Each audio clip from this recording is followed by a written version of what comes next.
हमने बांटा तो नहीं।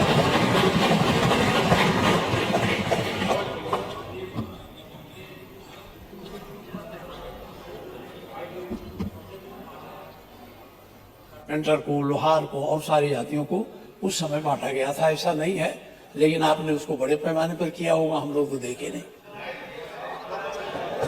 चलिए, धन्यवाद आपको कि आपने कम से कम स्वीकार तो किया। ये उनके जीवन में परिवर्तन करने का आधार बना है और प्रतीकों का भी सम्मान करती है और अत्याधुनिक विकास पे भी ध्यान देती है। ये सपना आपका सपना ही रहेगा। मुझे आपका नाम माता प्रसाद पांडे है, लेकिन मैं पंडित श्यामनारायण पांडे की एक पंक्तियों को मैं पढ़ूंगा आपके सामने। उन्होंने कहा था, यूपी की जो विरासत है ना, यूपी की विरासत पर हर व्यक्ति नहीं बैठ सकता है, हर व्यक्ति नहीं आ सकता है। और उन्होंने कहा था कि ये महाकाल का आसन है, इस पर न किसी का शासन है। नित्य सिसक रहा कमलासन है, यह सिंहासन सिंहासन है। यह सम्मानित अधिराजों से, अर्चित है राज समाजों से। इसके पदरज पोछे जाते भूपों के सिर के ताजों से। इसकी रक्षा के लिए भी कुर्बानी पर कुर्बानी है। राणा तू इसकी रक्षा करे, सिंहासन स्वाभिमानी है। ये विरासत, ये वही विरासत है जो काशी में देखने को मिल रही है। आपको पीड़ा है, मैं जानता हूं। जो अयोध्या में देखने को मिल रही है, आपको पीड़ा है, मैं जानता हूं। जो मां विंध्यवासिनी धाम में देखने को मिल रही है, आपको इससे भी पीड़ा होगी। जो चित्रकूट में देखने को मिल रहा है, आपको इससे भी पीड़ा होगी। क्योंकि एक मथुरा वृंदावन की भी चर्चा नहीं करेंगे, क्योंकि ये तो पहले 16 में ही बोल चुके थे कि हम लोग दुर्योधन का स्मारक बनाएंगे।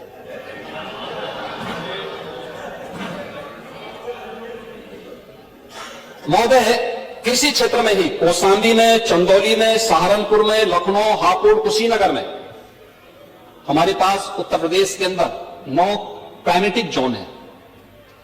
इन सब में हमारे पास 89 यानी 89 कृषि विज्ञान केंद्र हैं। इन कृषि विज्ञान केंद्र में हर एक जो क्लाइमेटिक जोन है उसमें एक सेंटर ऑफ एक्सीलेंस विकसित करने के लिए कृषि विभाग से कहा गया और उस पर तेजी के साथ काम भी आगे बढ़ चुका है। और कुशीनगर में महात्मा बुद्ध के नाम पर ही कृषि और प्रौद्योगिकी विश्वविद्यालय के निर्माण कार्य को आगे बढ़ा चुके हैं। महोदय, इंफ्रास्ट्रक्चर की बात कर रहे थे। इंफ्रास्ट्रक्चर,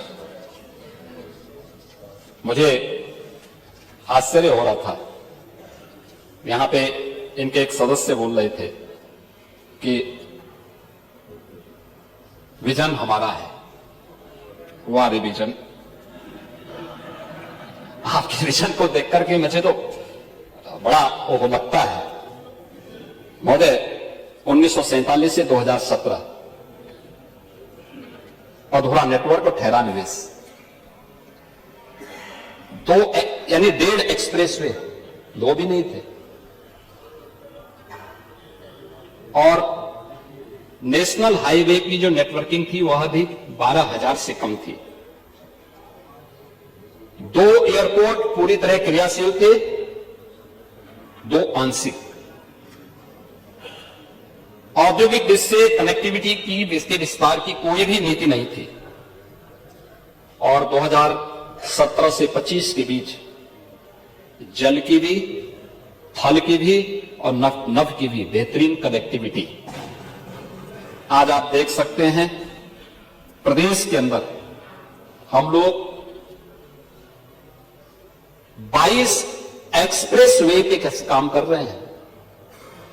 आपके जो सज्जन बोल रहे थे कि सबसे बड़ा एक्सप्रेसवे देश का गंगा एक्सप्रेसवे बनने जा रहा है। गंगा एक्सप्रेसवे मेरठ से प्रयागराज के बीच, और वे सदस्य मेरठ से ही आते हैं। उनको मेरठ की विरासत पर भी भारत माता के महान सपूत, महान क्रांतिकारी धन सिंह कोतवाल की विरासत पर भी गौरव की अनुभूति नहीं है। उन पर भी गौरव की अनुभूति नहीं करते। उसी मेरठ को 12 लेन के एक्सप्रेसवे के साथ इस डबल इंजन की सरकार ने जोड़ा। नहीं तो मेरठ से दिल्ली की दूरी आपने 4 घंटे की हुई थी, आज 45 मिनट में इस दूरी को पूरा कर सकते हैं। रैपिड रेल, देश की पहली रैपिड रेल, दिल्ली से मेरठ के बीच दूरी 40 मिनट। पहला स्पोर्ट्स यूनिवर्सिटी यूपी का मेरठ में मेजर ध्यानचंद के नाम पे।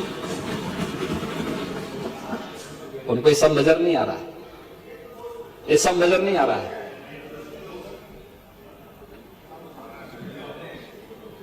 आज के दिन पे हम 7 एक्सप्रेसवे को संचालित कर रहे हैं, 5 निर्माणाधीन है और 10 एक्सप्रेसवे पर हमारे सर्वे के काम चल रहे हैं, जो देश का सबसे बड़ा एक्सप्रेसवे के नेटवर्क के रूप में उत्तर प्रदेश को स्थापित करता है। 8 वर्षों में यात्रा पूरी की गई है। आज देश का सबसे बड़ा रेल नेटवर्क यूपी के पास, और दादरी में multi modal logistic hub, eastern and western freight corridor का जंक्शन, ये भी गौतम बुद्ध नगर जनपद में एक सुनियोजित रूप से लॉजिस्टिक पार्क की स्थापना का कार्य, हवाई अड्डे जो 2 क्रियाशील थे, 2 आंशिक क्रियाशील थे। आज प्रदेश के अंदर 16 एयरपोर्ट संचालित हैं। 16, क्या आप लोगों के लिए कल्पना की बात है?